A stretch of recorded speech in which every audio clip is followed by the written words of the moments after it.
All right, guys, welcome back to Marlins 9. We are live in this recording.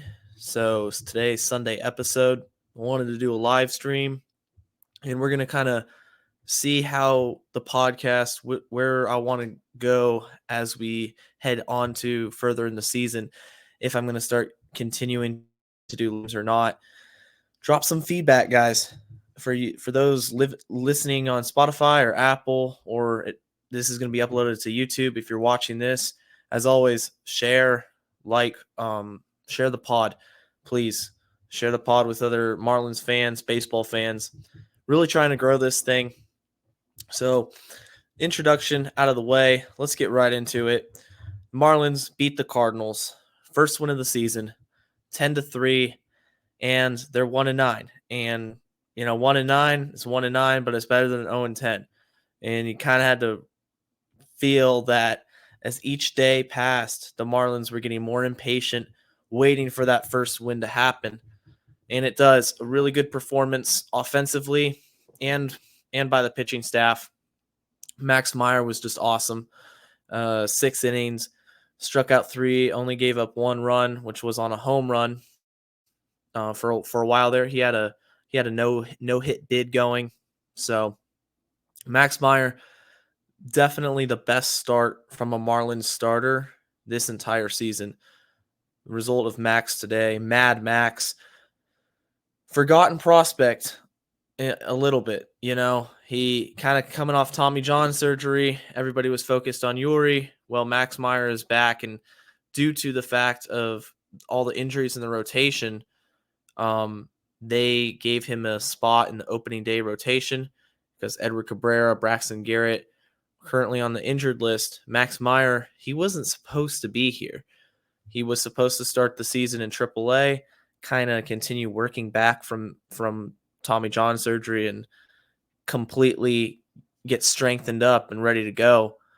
But he's up here in 2 really good starts, 5 innings his first outing, and today 6 innings, only the 1 run.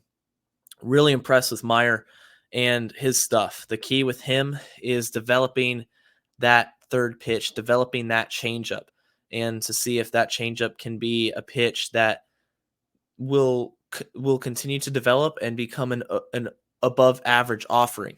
Because right now he's got a good fastball, he's got a really, really good slider.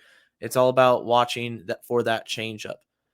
Really talented pitcher, and excited to see, him continue the rest of the way. I'm sure there's going to be an innings limit on him.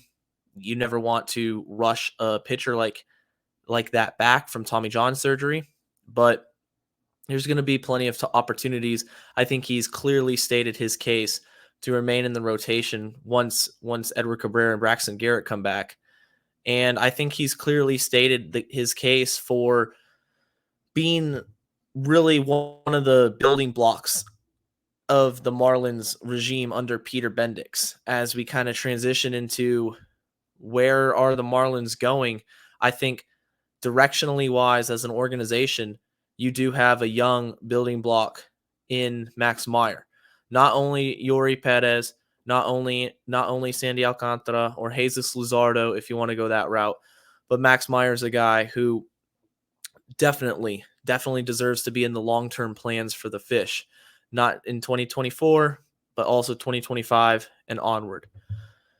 So, although the Marlins won, the main news of the day, the main news coming out is that, unfortunately, if you hold the same opinion as I do about Skip Schumaker, the Marlins have voided the club option for 2025. They voided that last year of his contract, essentially allowing Schumaker to become a free agent. He's going to be a free agent after 2024. Does that mean he's going to leave the Marlins? Most likely. Most likely. There's really no other way to describe it as other than disappointing.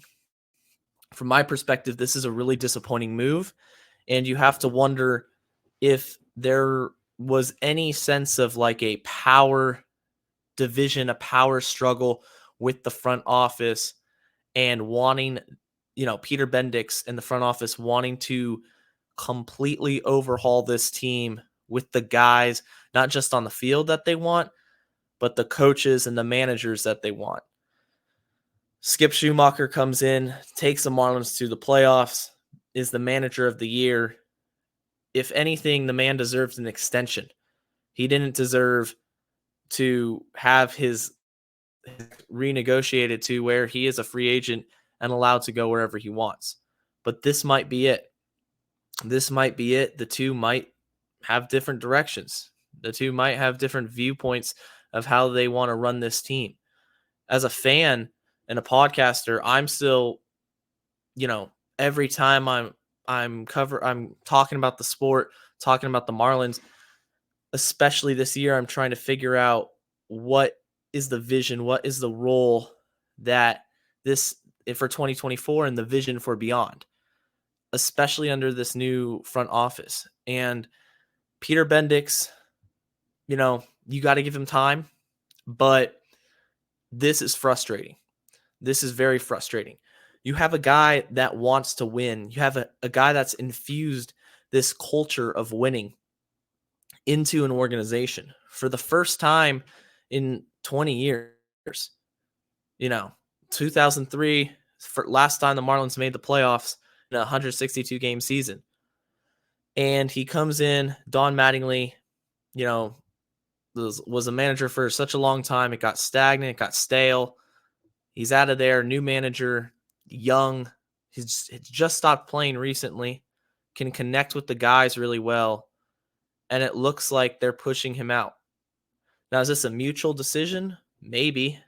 But I don't think you could objectively look at this situation and say if things weren't better, if the Marlins weren't, decided to spend money in the offseason, if the Marlins decided to put an on-the-field product, a more competitive product on the field, then I guarantee you this news about Skip wouldn't have come out. Like, it just wouldn't happen. He wants to manage a winner, and I hope he does. I hope he does with this team, but 1-9, it looks like that's not going to happen. And what looks more and more likely what is going to happen is we're trending towards a full-scale rebuild. Just a full-scale rebuild. And it's disappointing. It's disappointing as a fan yet again to see this start to happen. But you start looking at it and it all starts making sense. It all starts making sense.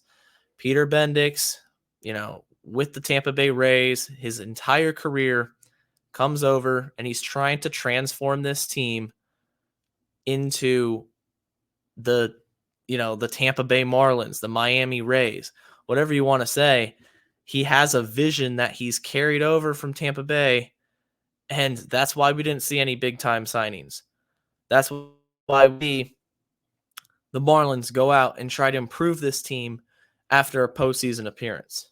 They didn't, because he wants to do it his way. It's all a power struggle. It's all a power dynamic right now in the front office and with the ownership. Bruce Sherman says he wants to spend money. Then spend it.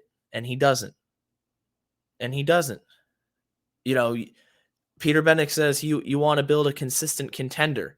Well, I get that. And I think that's an awesome goal to have, but you owe it to the fans to try to make the playoffs again, to try to continue in this competitive window that you opened up last season. You made the playoffs last year. Let's build upon it. But instead, they did nothing. They did nothing. And now they're going to let their manager go. It's confusing and it's frustrating. It's more than frustrating. It's just, you look at the situation and you get angry because there's no reason that the Marlins should be in this position. There's absolutely no reason why the Marlins couldn't have gone and signed JD Martinez or signed veteran pitching options or extended a qualifying offer to Jorge Soler so your best power bat doesn't run. And instead he goes to the Giants and you lose him. Your only major league addition was Tim Anderson at shortstop. There's no reason why you can't look at your catcher situation of Nick Fortes and Jacob Stallings and say, we're going to bring in Christian Bethancourt. We're going to keep Nick Fortes, and we're going to pretty much do the exact same thing as the last two seasons, that these guys are not good hitters. There's free agent catchers out there. Mitch Garver was one. No effort. No effort at all. It's what this front office has done. No effort. I mean, it's frustrating. As a fan, it's just, come on. Like what are we doing? So we're not rebuilding, but we're not getting better. We've gotten worse since last season where we made the playoffs. So in order to continue to be competitive and have a chance to make the playoffs, no, we're not going to do that either. We're not going to improve the team. We're going to get worse. Well, surely you've improved the minor league system, right? No, haven't done that either. They haven't done a thing. You bring Vidal Brujan over from the Rays. Terrible. He's not a good hitter. Marlins need hitting. I'm just going to call it how it is. They've needed hitters for years now. You bring Vidal Brujan. You bring Jonah Bride. You bring Kent Emmanuel as a pitcher. Birch Smith as a pitcher. You try to convert A.J. Puck from the bull into a starter.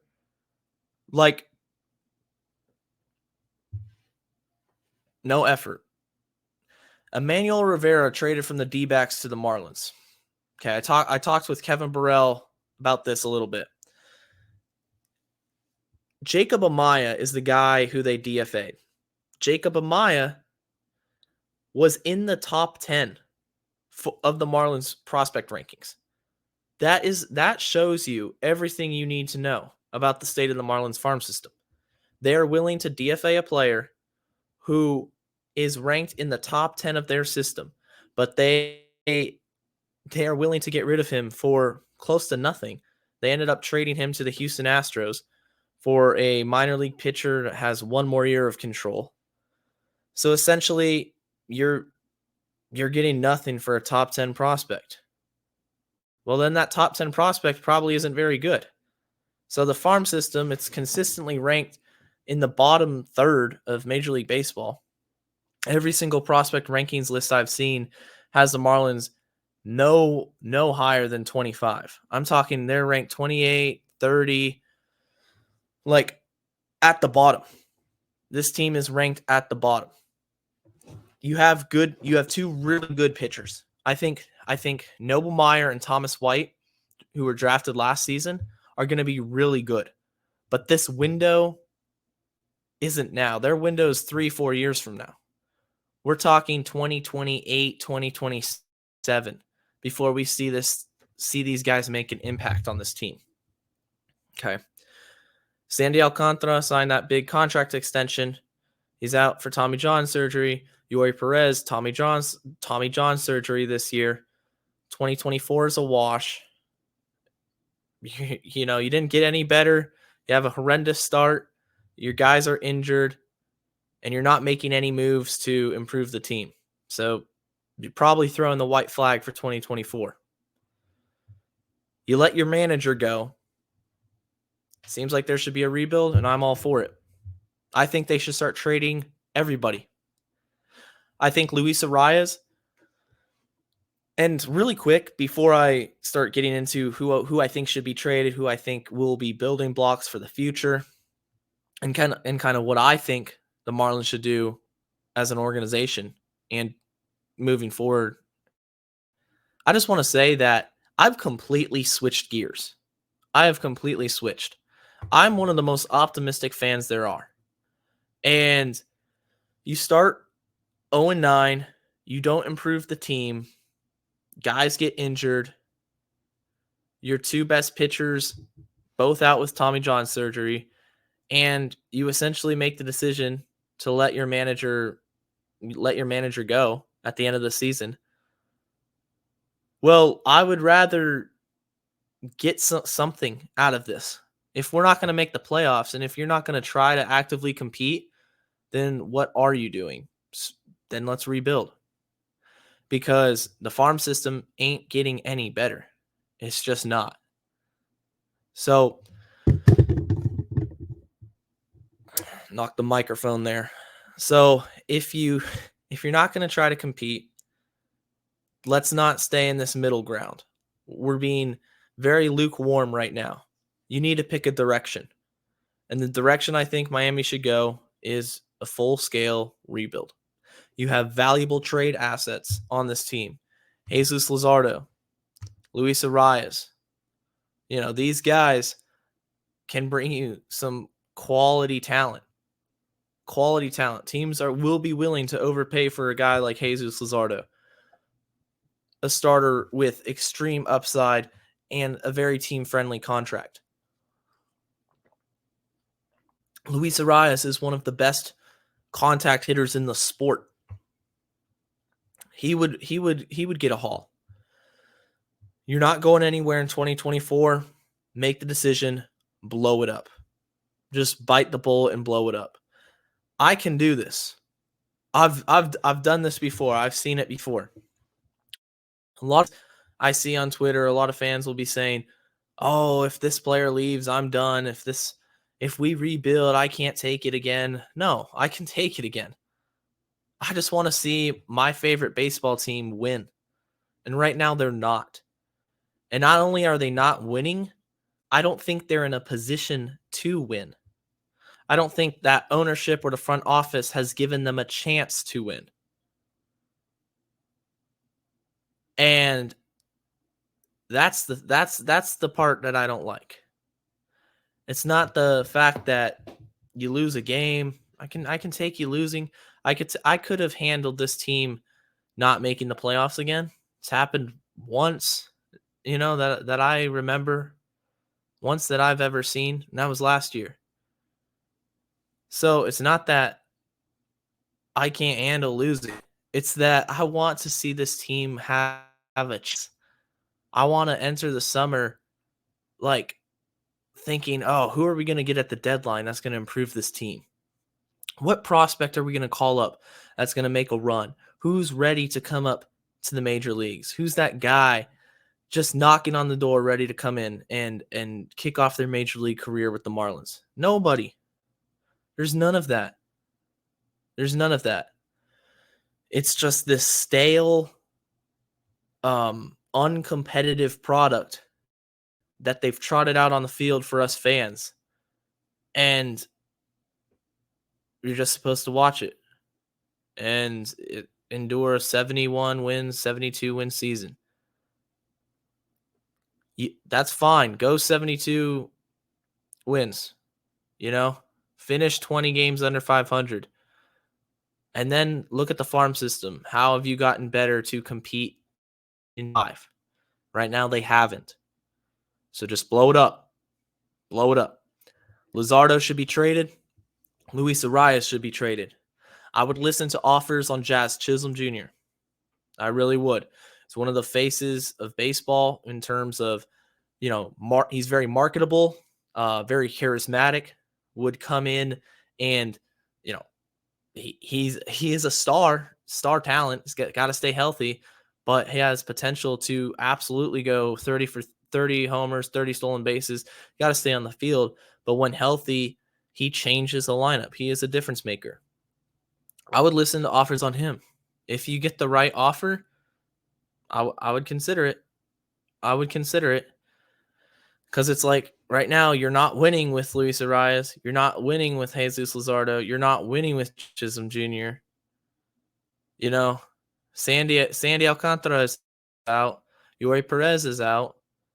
Building blocks I would 100% keep is the young, very young, like prospect level major league talent, like Max Meyer, for example. He's still a prospect, but he's in the major leagues.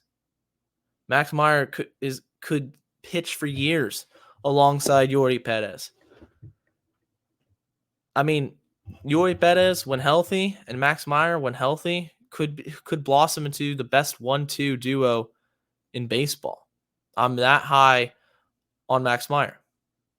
I think he's a building block you keep. Obviously, Yori Perez is a building block. I think Braxton Garrett, I don't think he has a lot of trade value just based on his stuff alone, but he's a very solid starter, very dependable starter. So I'm ready for him to get back into the majors. You got, you got Edward Cabrera. I think he's on his last shot. I think this is his last chance. He had a couple rehab starts and continues to walk everybody. He just isn't figuring out the control. I think this is his last chance to prove he belongs in the Marlins rotation. But overall, you look catchers, Christian Bethancourt, Nick Fortes, no long-term plans there. Josh Bell, got him from the Guardians last season. Still, if the Marlins aren't winning this year, Bell isn't part of your long-term plans. Avisail Garcia, oh gosh, he's not in your long-term plans. So there's a lot of players playing every day that aren't going to be contributing to the next Marlins playoff team. I think that's the main point I'm trying to get at. And the Marlins have to look internally and try to identify which of these players are going to be on the next Marlins playoff team. And right now, there's not a lot of them. I think Jake Berger can. I love Jake Berger. I think he can. I think, like I said, a pitching staff, Max Meyer. You'd love to see Ryan Weathers turn the page. Preseason, spring training, I was super high on Ryan Weathers. Time will tell if Mel Stottlemyre Jr. can work his magic, and we'll see how Ryan Weathers develops. But you got some assets, you got some talent, and you have a barren farm system. It sucks, but you got to do what you got to do. And you got to get some more talent. You got to get some young, controllable major league ready talent. And this takes a front office who is willing to bite the bullet and do what needs to be done. Stop lying to the fans and saying you want to spend money. Stop lying to the fans and say, oh, we want to put a competitive product on. No, you don't. You don't. Because if you did, then you would have. Especially after 2023. Especially after last season. You would have made acquisitions to make this team better. And you didn't do shit. So, whatever. Can't believe a word you say. Prove me wrong. Peter Bendix, make some trades that are going to affect this team positively. Make some trades that are going to get some talent in the system. There's no talent in the minors. Also, you're not the Tampa Bay Rays, so stop trying to be like them. You're the Miami Marlins. Create your own identity. Stop trying to copy another team. Look at the New England Patriots. For years, Bill Belichick and his assistant coaches would leave, go on to coach other teams, and they would try to adopt a Patriot way mentality, and it didn't work. It didn't work because they're copying somebody else. You're copying the New England Patriots. You're not the Tampa Bay Rays in baseball. Don't try to be them. Because I don't know what you're thinking with these little moves like the Vidal Brujan or the Jonah Bride or these little relievers. It ain't helping. So that's just not helping. Get some real talent. Get some real stars where you can be excited about as a Marlins fan and aren't going to be wallowing in the minors for 5 years. Get some guys that can help soon. I want to compete as soon as possible. It's a frustrating episode today, but it is what it is. 1-9. The Marlins go on to play the Yankees tomorrow in Yankee Stadium. So we'll see if they can get this turned around, because at the end of this upcoming week, they play the Braves. So that's going to be interesting. So as always, guys, thank you for listening to the podcast. This is the live stream for anybody that's watching out there, but after this, it's going to all be uploaded to the normal streaming platforms, your Apple, Spotify, also on YouTube. So be sure to share share the podcast with Marlins fans who enjoy this content. And as always, let's go fish.